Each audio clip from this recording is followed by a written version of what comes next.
Okay, bismillahirrahmanirrahim. Assalamualaikum warahmatullahi wabarakatuh dan salam sejahtera. Selamat bertemu kembali dalam channel Cikgu Ashraf, subjek perniagaan. Okey, hari ini cikgu nak bercerita tentang faktor luaran. Di mana pada topik yang sebelum ini kamu telah belajar tentang faktor dalaman, betul tak? So faktor luaran ialah faktor yang memberikan peluang dan ancaman kepada sesebuah perniagaan. Manakala faktor dalaman yang kita belajar sebelum ni, faktor yang memberikan kelebihan dan kelemahan terhadap sesebuah perniagaan. So cikgu dah ada 4 cerita. Kelebihan, kekurangan faktor dalam, keperluan, ancaman faktor luar. Awak akan belajar pada topik yang selepas ini. Nampak tak perkaitan faktor dalam, faktor luar dengan pembelajaran kita selepas ini. Ada perkaitan dia di situ. So cikgu ulang kembali, faktor dalaman ialah faktor yang memberi peluang dan ancaman kepada sesebuah organisasi. Faktor luaran ni apa cikgu? Faktor luaran ialah faktor yang tidak boleh dikontrol, yang tidak boleh dikawal oleh sesebuah organisasi. Dia tak boleh nak sentuh pun, dia tak boleh nak adjust pun benda tu, sebab bukan bidang kuasa dia. Kalau faktor dalam, bidang kuasa dia boleh kontrol, dia boleh kawal, dia boleh uruskan. Tapi bila faktor luar yang kita nak masuk ni, dia tak boleh nak kontrol, dia tak boleh nak kawal langsung. Itu faktor luaran anak-anak. Okey, dalam faktor luaran kamu akan belajar ada 6 aspek. Aspek yang pertama ialah politik. Aspek yang kedua ialah ekonomi. Aspek yang ketiga ialah sosial budaya. Aspek yang keempat ialah teknologi. Aspek yang kelima ialah ekologi. Aspek yang keenam ialah undang-undang anak-anak. So ada 6 aspek yang kamu akan belajar. Cikgu akan sentuh aspek yang pertama, iaitu politik. Okey, dalam politik perkembangan sesebuah perniagaan ditentukan oleh perkembangan politik tersebut. Politik negara tu stabil ke tak stabil? Politik tu apa cikgu? Politik tu government yang mengawal sesebuah negara. Okey, ataupun kerajaan yang mengawal sesebuah negara. Itu politik. So politik yang berkembang baik akan menyebabkan perniagaan pun berkembang baik, di mana pihak kerajaan perlulah melaksanakan dasar dan meluluskan undang-undang. Ada 2 poin yang aku sentuh sini. Melaksanakan dasar dan meluluskan undang-undang yang memberi kesan positif, kepada perniagaan. Ingat yang tu, politik. Ada 2 poin, dasar dan meluluskan undang-undang, kesan positif. Okey, yang seterusnya, selepas cikgu menyentuh politik, aspek yang kedua ialah ekonomi. Okey, ada perkaitan politik dan ekonomi. Apa pula ekonomi? Ekonomi kita boleh melihat ekonomi itu berkembang ataupun ekonomi itu melesik. Ekonomi itu berkembang atau ekonomi itu mengecut, atau ekonomi itu meningkat atau ekonomi itu melesik. Semua sama. Berkembang ekonomi dalam keadaan baik, positif. Manakala melesik ekonomi dalam keadaan yang teruk. Bila ekonomi berkembang, kuasa beli kita banyak tak? Betul, kuasa beli kita banyak. Kita ada duit di tangan. Okey, kita ada duit di tangan. Kita boleh beli macam-macam kat situ. So ekonomi kita pun rancak. Ada orang beli barang, beli itu, beli ini, beli baju baru, beli handbag baru, beli kereta, beli rumah. Tapi ekonomi melesik seperti yang berlaku di COVID-19 sekarang ni. Ekonomi dalam keadaan yang melesik sekarang ini, di mana orang tak bekerja, betul? Dah sebulan orang tak bekerja. Bila orang tak bekerja, orang-orang biasa kerja swasta ni, diorang ada duit tak? Ada diorang dibuang kerja. Ada yang dapat bantuan daripada kerajaan RM600 sebulan untuk sara keluarga. So diorang boleh ke? Mereka ini mampu tak membeli makanan?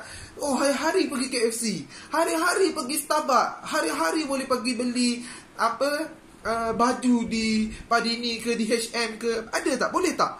Tak boleh. Dekat ekonomi Malaysia, mereka tak ada kuasa beli. Duit terhad. Bila duit terhad, putaran kewangan kita pun slow. perlahan. Kita tak banyak membeli barang. Kita hanya membeli barang keperluan je. Beli beras, beli sayur, beli barang protein, ikan, ayam dan sebagainya. So, itu menunjukkan bila kita tak banyak membeli, ekonomi kita dalam keadaan melesing. Tapi bila kalau kita nampak, banyaknya orang beli, banyaknya jualan kita, orang asyik beli je. So, ekonomi kita dalam keadaan mengembang. Okay, so cikgu nak masuk yang seterusnya, sosial budaya. Sosial budaya ialah satu norma kehidupan. Satu norma kehidupan sesebuah masyarakat di situ. Contohnya kat Malaysia, norma kehidupan rakyat Melayu, Cina, India, Gadaza, Duso, Iban dan sebagainya. Okey, ada macam-macam sosial budaya masing-masing, betul tak? Tetapi sosial budaya yang paling similar kat negara kita apa? Ada tak orang jual baju baju kulit tebal tu, yang salju tu kan, yang sejuk tu, macam dekat Eskimo ke apa benda tu kat luar negara tu kan, tempat kutub utara sejuk tu. Ada tak orang beli banyak ramai-ramai kat sini? Tak ada kan? Kenapa tak ada? Sebab tak sesuai dengan negara kita. Kalau pakai macam tu memang panas lah kan, betul tak? Ada tak orang jual blazer dekat mana-mana orang jual blazer? Ada tak orang jual macam tu? Tak ada. Sebab sosial budaya kita kurang pakai blazer disebabkan panas. Okey, mereka ada beberapa kedai yang jual blazer dan baju-baju korporat ini untuk kegunaan majlis-majlis tertentu. Tapi kebiasaannya rakyat Malaysia akan beli baju macam mana? Baju macam ni. Baju t-shirt, baju jenis kain nipis supaya selesa dipakai. Itu contoh sosial budaya kita. Di sosial budaya Malaysia sekarang ni, kalau kita boleh lihat zaman sekarang, kita melihat mereka lebih kepada lebih membeli produk kosmetik dan produk kesihatan, betul tak? Ada orang nak muka cantik, nak muka putih ni. Kalau dah gelap tu beli produk nak bagi putih ni. Muka nampak putih, tangan nampak gelap. Contoh kan. Okey, ada yang nak kurus, beli jual produk kurus. Macam-macam produk kosmetik dan produk kesihatan semakin meningkat. Menunjukkan sosial budaya kita sekarang ni, rakyat mementingkan kecantikan dan kesihatan. Okey, itu adalah contoh sosial budaya. Syarikat boleh kontrol ke? Janganlah beli ni, kami jual produk dekor rumah. Janganlah beli sosial budaya kosmetik. Tak boleh. Cita rasa orang itu hak dia. Kita pelanggan, kita peniaga kena menjadikan apa yang dikendaki oleh pelanggan. Okey. Yang keempat, iaitu teknologi.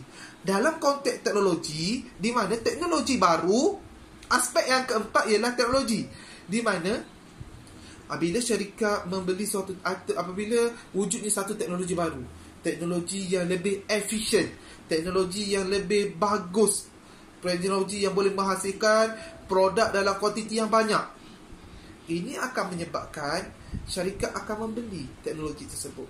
Bila ada kewujudan teknologi tersebut, barang yang dihasilkan tu banyak tak? Banyak. Teknologi yang baru dapat menghasilkan, teknologi yang baru efisien, dapat menghasilkan kuantiti yang banyak, dapat menghasilkan produk dalam kuantiti yang banyak, teknologi yang berkesan. So, ini akan menyebabkan syarikat nak beli. Teknologi ini akan menyebabkan production mereka semakin meningkat.